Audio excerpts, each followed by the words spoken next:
thanks very much for everyone for coming this evening. This is actually the first meetup we've had at Capco, so you can say you were there. So I'm just going to do a brief introduction of myself. I'm Jonathan Fenwick. I'm Head of Digital Engineering at Capco. People always ask me, what does that mean? It covers software engineering, DevOps, cloud, test automation for our clients, which we'll get onto in a minute. I've worked at Capco for about 6 months, 7 months. Before that, I was at Barclays for 10 years. I'm going to be presenting with my colleague Jaspal. Hi, I've been at Capco for 2 years. I'm a digital technology consultant. I came in from academia, so I was on the academic track and then moved into Capco. We focused on mainly automation testing. Okay, so our talk today is about testing in prod. Are you crazy? I think for a lot of people, the idea that you're going to test in production is a crazy thought. But I think it's an emerging pattern that you're going to see, and there's lots of reasons for that. And as we talk through, hopefully you're going to see some of the rationale behind that, and we're going to finish with a demo of how you might do that, or a video, I should say, because we don't trust the Wi-Fi in the basement. So firstly, who are Capco? Because you're in our building. Gets voted one of the top 10 buildings to work in the UK by Glassdoor. We're a financial service consultancy. We're only 20 years old. There's about 5,000 people in 28 countries. There's some of our clients there. You probably recognise a lot of them. We pretty much work with every single big financial service organisation in the world. That's not all of them, that's just some of them. And we're growing very fast. So, a financial case study. So, before we get into why you might want to test in production, here's a story, but it's a true story, and it's a story that actually happened this year. Some people may be familiar with it, some may not. It's actually TSB. They were being split out from Lloyds Banking Group. Large-scale, difficult migration happens in financial services all the time. They started in the summer of 2016. They're supposed to go live in 2017. They didn't. They went live in 20th of April. Within 1 week. Sorry, yeah. you probably mentioned in 20 years it took them to merge in the first place. Yes.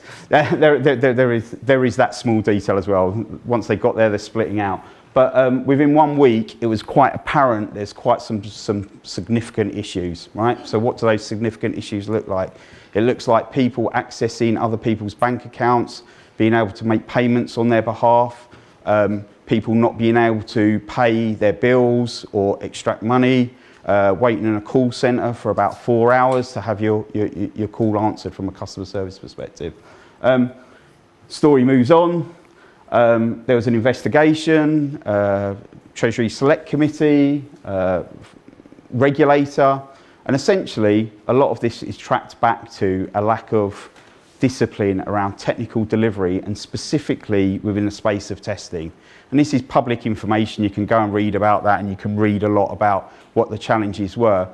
But if I was to summarise some of those, it's that the testing and the QA that they didn't really replicate their production environment that they were going into.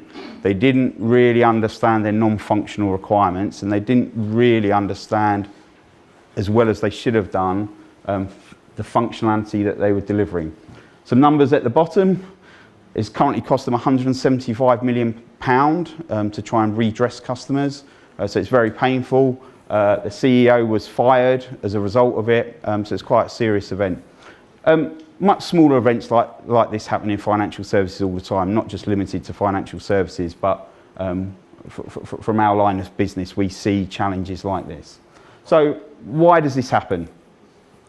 Or why should we consider testing in production?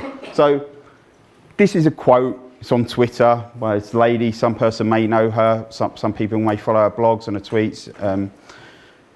This is a very good quote because I think it brings things home, which is that lots of people that have worked in technology for a long time have heard, well, it works on my machine, right? It works on my machine, I'm a developer, why doesn't it work in production? But actually, testing something in a test environment and a staging environment is actually only one level above that. It's not actually running in production, right? It's not against the production configuration. It's not with production volumes quite often or production data volumes. So, should we be considering testing in production? I think is a very valid question. Common challenges, and these are challenges that we see across financial service organisations, but again, I think it would resonate with people that work in other industries and other verticals as well. Environment parity. So, are the environments on which testing is undertaken, are they similar or even close to production environment? I'd suggest not. I'd suggest that's getting slightly better with cloud environments, but it's still possible to have big differences. Is the data representative? Again, I'd suggest it's not. So, financial services specifically, you can't move your production data out of production without significant challenges. Therefore, it's very difficult to replicate the same volume of data. It's not necessarily aligned across different systems in a very highly distributed, connected environment. And that causes problems. The testing that gets done is a best guess to try and get as close to that production environment as possible. Non-representative traffic. So what I mean by that is trying to simulate traffic that is lifelike over a period of time, peaks in certain transactions at certain times of the day. And again, performance testing tries to address this, but a lot of that work can be guesswork. Yep, and it's being done on a non-representative environment with different setup. And then environment reliability. So environment reliability is a really big issue because essentially it holds up testing, holds up quality testing. We don't know if that's an environment issue, whether it's a test data issue, whether it's a real issue. And it puts a lot of pressure on practitioners of testing to get that completed, particularly in financial services, if there are regulatory timelines to meet that can't be moved. So these are the four sort of emerging themes that we see. So how might you go about testing in production? So the first thing to say about this is, I don't think anyone is advocating that you shouldn't do pre-production testing, right? You can see on the left-hand side all the different layers of testing that ideally you would be executing comprehensively across your landscape and doing that in a very well controlled way and making sure that the software and solutions that you're looking to push out are correct. However, there are some things based on those common challenges that we've just seen that aren't really possible to replicate. And what we're sort of talking about here is really a change in a workflow on the path to production. So typically it's build, test, release. Obviously multiple environments if you have to do multiple layers of testing. But there's emerging technology and there's emerging practices that can actually change that workflow to be test, deploy, test, release, and separate the concept of deployment from release and allow you to get software into your production environment and enable you to start testing that to give you more confidence on top of the already standard testing that you would do in a non-production environment. I'm not going to read down the list that I've got highlighted in pink, but this is really the area that we're going to focus on in the demo. And I'm going to call out two very specific techniques. One is called shadowing or mirroring, which is essentially the ability to duplicate production traffic, and tap compare, which is essentially the playing of real production traffic into a test. And Jaspal is going to walk through a demo of this. But this is how we see this being positioned. This is how we see testing in production emerging. A change in the workflow. Some of the testing being done in production on top of the testing that's already done extensively at the start of the workflow. With that, I'm going to hand over to Jaspal, who's going to talk us through a use case of how you might achieve this.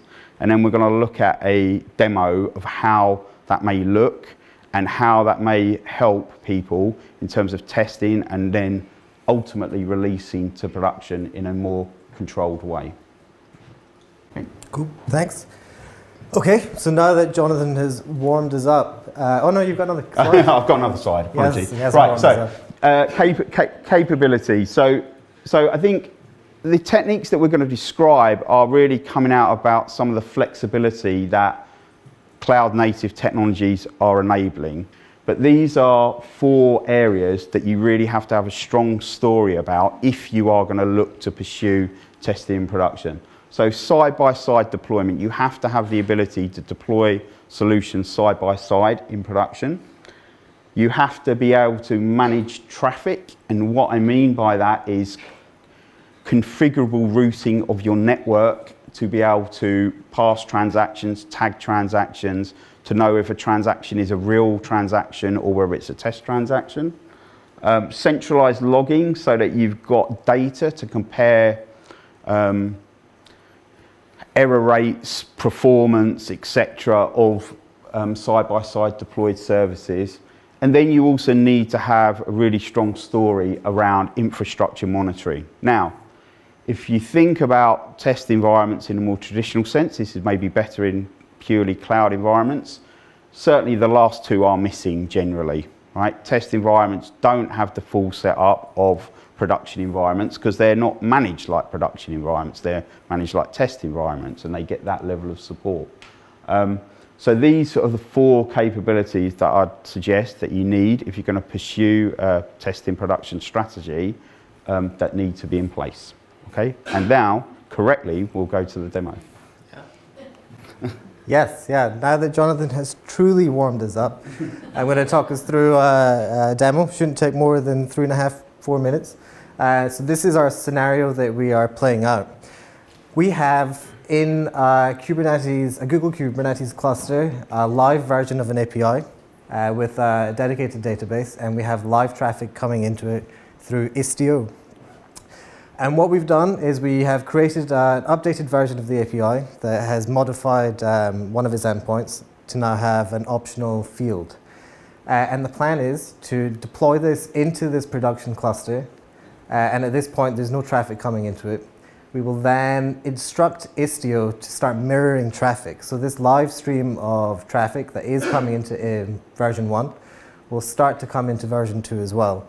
And here, the version 2 traffic, the traffic that comes into version 2 will also be appended to the database dedicated to version 2, as well as it being uninterrupted in terms of the process of version 1. So not only this, because Istio allows traffic management based on headers within calls, we can then run tests, so functional tests that we are hitting on the production endpoint, the production API, by appending a specific header that Istio is familiar with to the request. It will redirect that traffic into API, the version 2 of the API, alongside all of the production traffic that is coming in.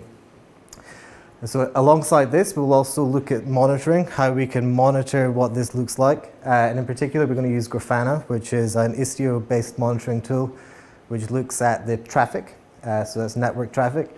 We're also going to look at Jaeger, which is another tool which monitors tracing.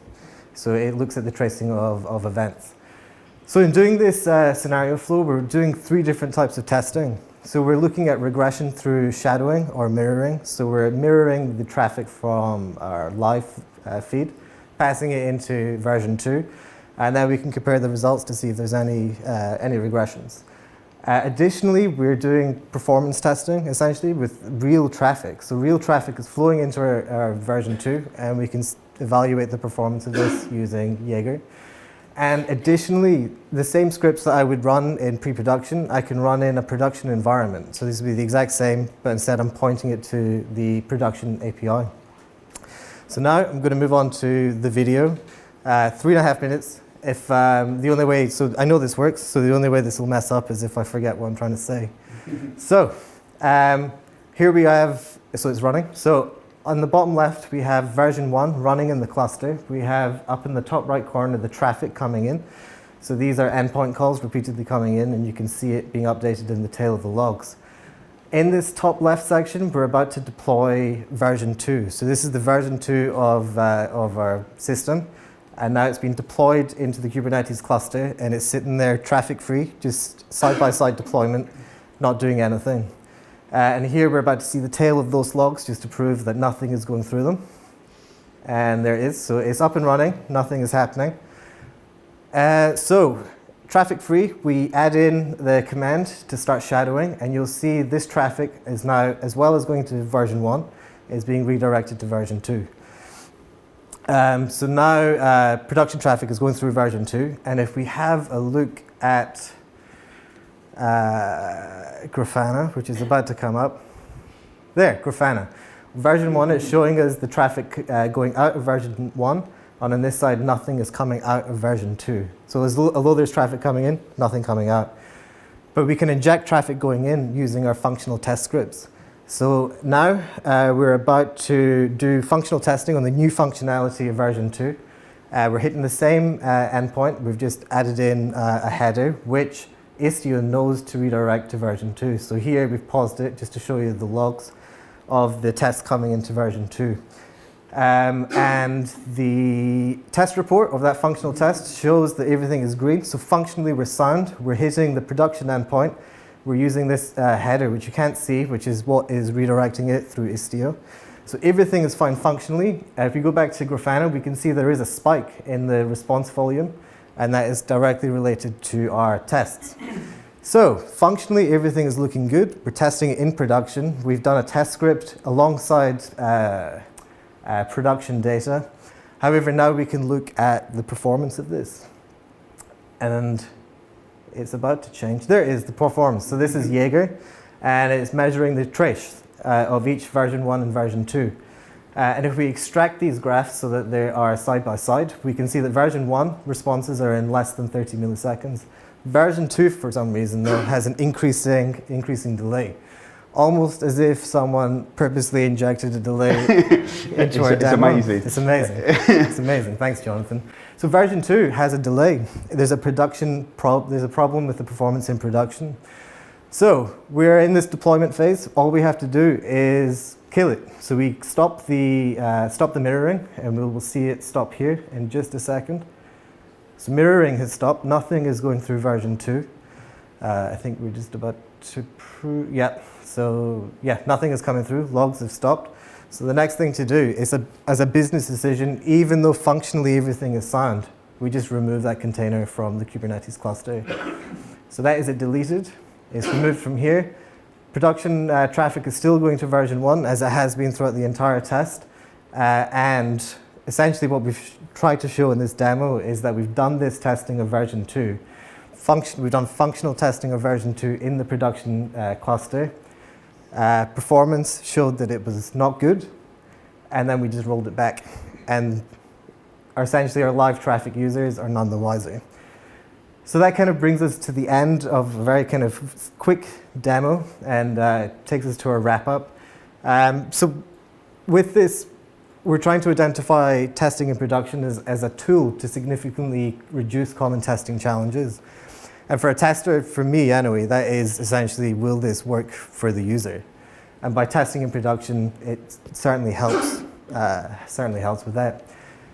Cloud-native architectures are enabling new approaches. I mean, testing in production is not a new thing, but what is new are the technologies that are emerging recently. For example, Istio is something that's really allowed us to kind of drive this idea forward. Kubernetes clustering. Also, and this is an important caveat that Jonathan mentioned earlier, testing in production does not mean we don't test in pre-production. Everything we do in pre-production remains the same. This is simply another tool in our arsenal to be able to judge whether something is production ready. It requires necessarily a change in the way we think about testing, a change in the way we think about deployment and release. So it's this riffling effect of tests. So it's pre-production test, deploy, production test, and then release. And roll back if necessary before we even show anything to a user. We can do automated and manual testing. So here it was a script that was an automated script, but equally the endpoint is exposed. We just hit it with a specific header, and we can do manual testing as well. And this is new, so we both expect, I think all of us expect, that this will be developed further in terms of best practices, and this is just the beginning. This is a taster. And also that obviously with most things it's not for every project and it's not for every product. So that essentially brings us to wraps up. We do the Q&A if anyone has any questions. I'll bring Jonathan back so I can field the difficult questions. Okay, Thanks. And that's us.